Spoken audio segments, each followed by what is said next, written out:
Good morning. Welcome to Viking Preparedness. I am Pastor Joe Fox. Welcome to Tactical Tuesday Tips and Techniques. Today we're going to talk about command presence. But first,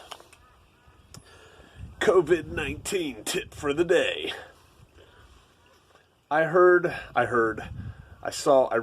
several of you making comments, and other people online in other places making comments along the lines of, I'm pretty much locked down, we're pretty much isolated, except just for going out now and then for some odds and ends kind of thing.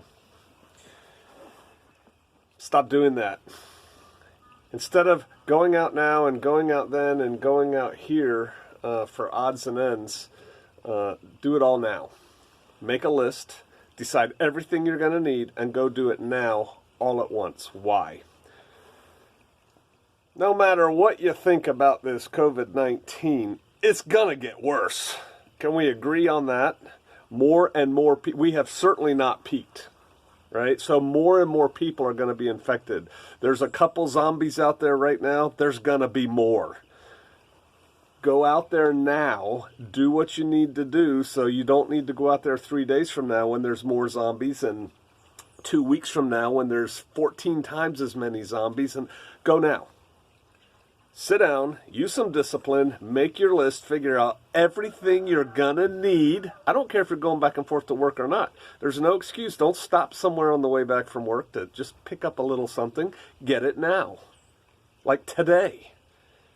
And then do the best lockdown you can do. Stop interacting with people. Think ahead. It's just gonna get worse.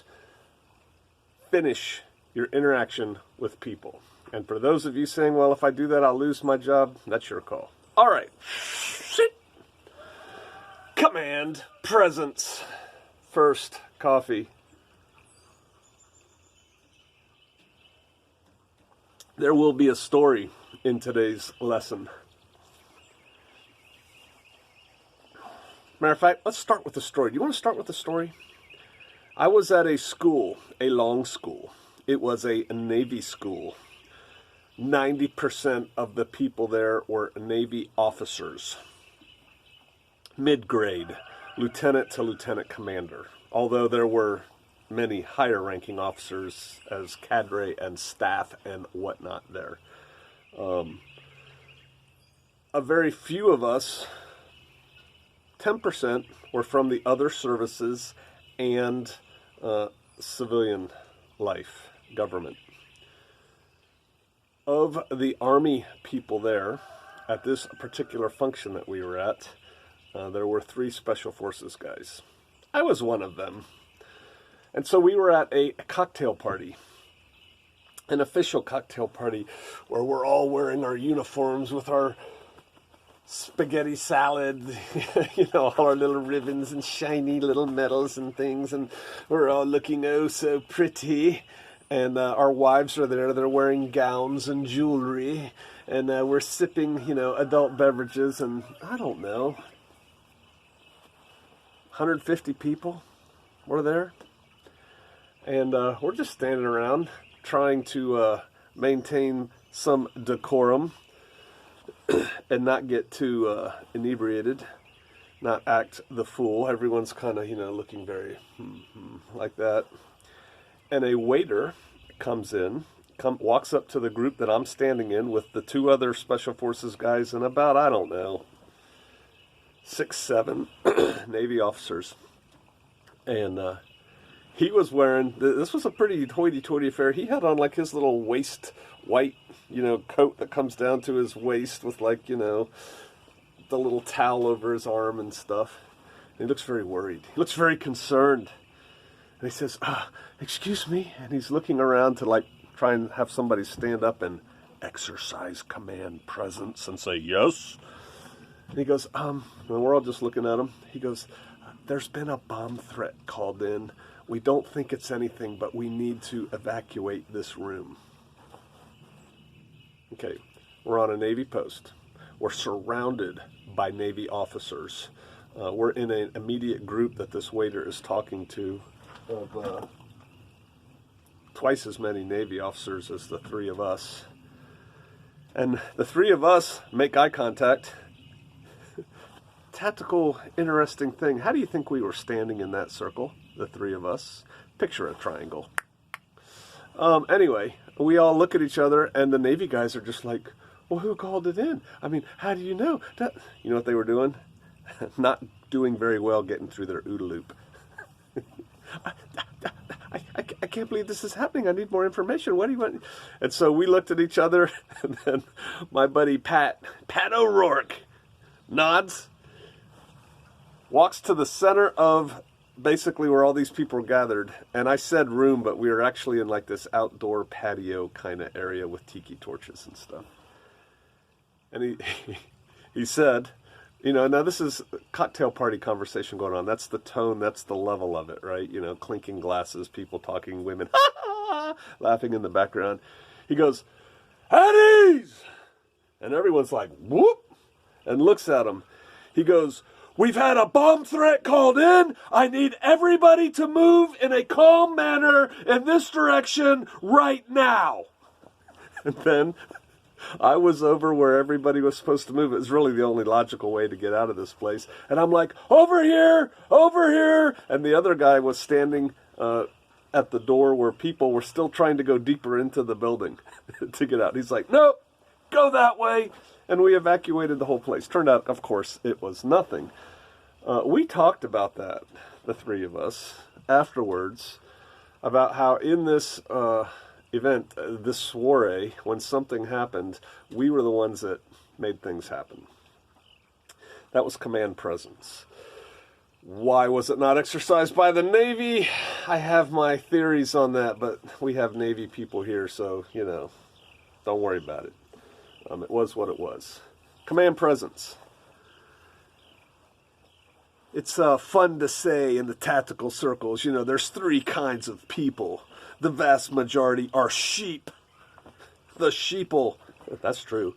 Then there's wolves out there. That's true. Those are the bad guys. And then there's us, the sheepdogs. We're kind of like the wolves, but we work for the good guys. Okay. Yeah, there's something to that. The main thing is most people are sheep.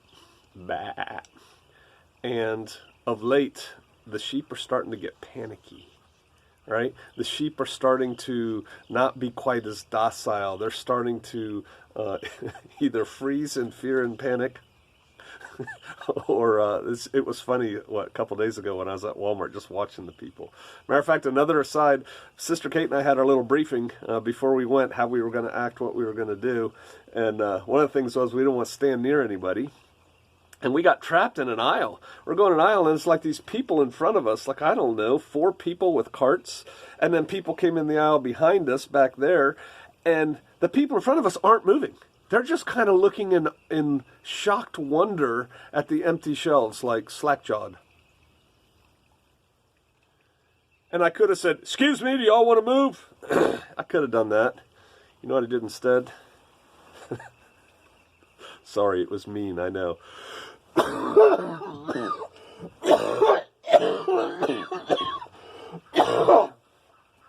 did that. Everybody moved. My wife looked at me like, because she knew I wasn't really coughing. That's what I did, and everybody got out of the way. I don't know why I said that. Take action.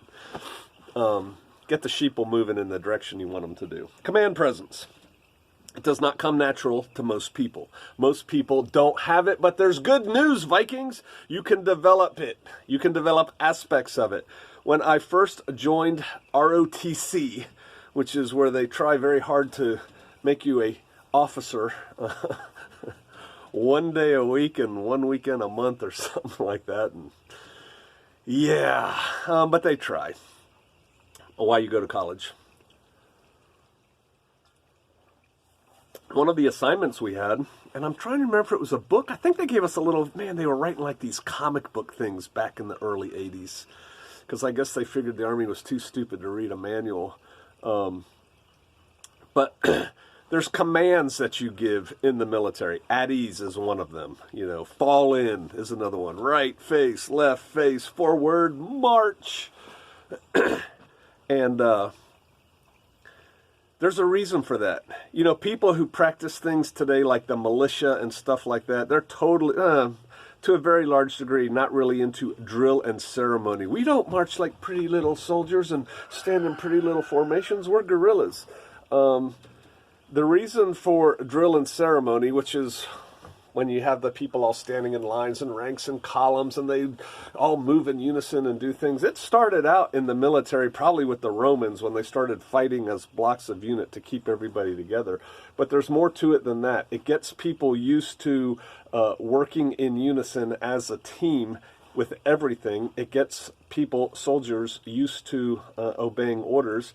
And it gets leaders, NCOs, non-commissioned officers, and officers trained and used to giving commands. Example, when I teach women's self-defense, I have to have them curse. I don't curse anymore. I used to be in the Army. I know all the words, but I try really hard not to use them anymore. But when you're dealing with a thug on the street, this is a little pearl within the greater thing of command presence, and they're coming at you and you want them to back up. If you say, "Excuse me, sir, please back up. You're making me feel very uncomfortable," that's not going to work. If you say, "Hey, back up, back up." Let's see, I even have my hands up. Back up, I mean it. No, I'm not going to curse for y'all. Back up! Like that. And they're like, whoa. And then you throw like the F-bomb in there. And they're like, oh, this is not the little mouse that I thought she was. And so you do that, and you've just exercised command presence. I never tell them that. I tell them they're speaking the language of the street. So when I was in ROTC, they gave us this assignment, and we had to go yell at a wall. At a wall. We had to find a big brick wall. I found one on the side of the stadium, the football stadium at the time. And you had to give your commands. Fall in, at ease. All right, face. And practice yelling them. And they actually told you how to modulate your voice. So you don't say, fall in, forward, march, left, face. You're not inspiring confidence in anybody. Back up, I mean it. That's not working. I watch every police shooting video I can get my hands on. Stop, police! That's not gonna work. There's a reason cops curse. It's not because they don't know any other words. It's because that's what the people understand. It goes right to the middle of their brain. And so we were taught to deepen our voice and how to enunciate and speak from the diaphragm down here. Another little story. I know we're talking about command presence, but it's reminding me of some stories. I went to this thing called Advanced Camp, 6 weeks where they try to get you. It's kind of like the officer version of basic training, not really. And they take turns putting different cadets in charge of the platoon, and everybody's graded. When you're in a leadership position, you're graded. When you're acting like a private, you're graded. And so we would march ourselves around everywhere we went. Forward, march. We had this one guy one time. He was really squared away. He was a good guy. He had a lot of command presence. And he's like, all right, arrow, arrow, arrow. And we're like, what? And he's like, right face, damn it. And everyone's like, oh. He's like, arrow, arrow. Like, what? And he's like, forward march. We're like, oh. The Marines call cadence differently than the Army does, and they say weird things that we didn't understand. And most of us came up under an Army system, but he went to a private military school that was, their sergeant major was a Marine, and he called really good Marine cadence. And we all finally learned what the heck he was speaking. But, yeah, you have to communicate effectively. You have to communicate forcefully. It's like, I bet you a lot of y'all have taken CPR classes, right? And one of the first things you do after scene size up, do they teach scene size up? I might be getting ahead of myself. I don't know. I've been drinking a lot of coffee this morning. But they say, hey, you call 911. Where's the camera? You call 911. If you ever watch videos, picture this. I watch all those like crash scene videos where there's chaos because I'm a student of chaos. A car has crashed. A body has been flung through the front windshield. What do people do? You've always got that one woman who just screams and screams and screams and screams. I saw a video the other day and somebody wrote in the comment, it was really funny. This woman saw what happened, ran down from her apartment out into the street so that she could scream. It's like, okay, and what does everybody else do? They stand around and gawk and they pull out their phones and they video it, right? Instead of calling 911. If you go down there and you're like, okay, I'm going to take charge of the scene, I'm going to exercise command presence, you can't say, somebody call 911. Who's somebody? How motivated is anybody to listen to what you just said? Oh, guys talk like that too when they get scared. That's another thing. You listen to police videos when guys are getting shot at, their voice goes up about 8 octaves. You have to turn, look at somebody, point at them. See, this is the knife hand. I'm pointing at you. There you go. You! You make them look at you. Huh? Call 911! Okay. You know why they're calling 911? Because in their chaos, in their panic, in their trapped in OODA loop, not knowing what to do, you cut right through their OODA loop, you make eye contact, you lower the timbre of your voice. You! Call 911! Okay. That's what I'm doing. It works. It's command presence. Sometimes even you are going to have to exercise it to get people to do what you want to do. If nothing else, to get them the heck out of your way so you and your family can clear the beaten zone, can get out of the danger area and through the surrounding mass of sheep.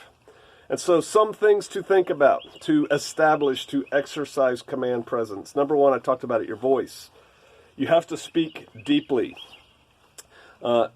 They train people in certain military units. When you talk on the radio, talk slow and low. Charlie 3-1, this is Bravo 7-9er, over. Why? Because when people are shooting at you and bullets are cracking by your head, when you think you are speaking slow and low, you're probably going to be talking in your normal voice. Charlie 3-1, 7-9, Bravo, over. As opposed to, Charlie 3-1, 7-9, Bravo, they're shooting at me. You don't inspire confidence. Lower voice, deeper timbre, speak from your diaphragm. When you look at people, look at them right in the eye when you talk. You know who has a great command presence facial expression, which is the next thing we're going to? Mike Pence. Watch him whenever you see him speak. A good command presence facial expression is mildly irritated. Very serious, mildly irritated, a little bit disapproving. It's not rage and anger. People are like, you're out of control. It's not like, excuse me, could you please? No. Look a little bit irritated, a little bit disapproving, very serious. Hey, see, lower timbre. Hey, get their attention. Tell them exactly what you want them to do. Communicate short, concisely, and with no pleases. You don't say please. Tell them what to do. Don't get angry. If you get angry and start yelling, I need everybody to get out of here right now, people are going to look at you as the hysterical person, and they're not going to listen to you. You have to be in control of yourself before you can be in control of other people. Another thing is physical appearance. It is going to be really hard to exercise command presence if you're 6'7" and weigh 120 pounds. Same thing if you're 5'4" and weigh 350. People aren't going to listen to you. There's a certain way you have to look. You have to look powerful. Powerful means different things to different people. Lance Armstrong, when he walks around, looks powerful. He's not a huge guy, right? But he stands erect, his chest is up, his shoulders are square, and he looks people in the eye, and he walks like, because he's fit. At least he used to be. I don't know what he looks like now. But I was just picturing a small guy. You don't have to be a big person. It helps. It does help. So speak clearly, speak loudly, but not super loud. Be in control of yourself. Speak deep. Look people in the eye. Tell them exactly what you want them to do in short, concise sentences. Oh, it helps how you're dressed. There's a reason they put security guards in police-looking uniforms, because they look like authority. They kind of ruin that when they look like this and, their uniform doesn't fit and it looks all sloppy. There's a reason most state troopers look awesome. You ever notice that? State troopers, I've been in many states, seen many state troopers. They look awesome. Their uniforms are tailored, they're tight, they have fitness standards that are higher than your average county deputy. They come walking out, they look kind of like RoboCop. There's a reason a lot of them wear that Smokey the Bear hat too, because it looks like authority. They put that thing on, put it down over their eyes, and they come walking out and you're like, oh no, here comes the deputy. Not the deputy sheriff. I'm thinking in my mind like the Texas Ranger, right? It's like, ooh, he will not be trifled with, right? Well, that's good. He has established command presence from the time he exited his vehicle. Something to think about. As people start panicking, and they're going to, you may be called upon to exercise command presence. It's not going to come in the moment if you don't know how to do it. Practice doing it now. Maybe I should have made a list, but I think that'll get it. How you look is important. How you speak is important. What you say, how you say it, that's important for command presence. Be calm yourself. Be competent yourself so you know what's going on. Be confident. That's another thing with command presence. Command presence is confident. We used to say, when in charge, take charge. When no one appears to be in charge, take charge. Right? Be the man. Be the woman. Do the things. All right. I'm interested in your comments. If there's enough, we may delve into this deeper. Y'all be careful out there. Stay home. Do the things. I'll see you out there.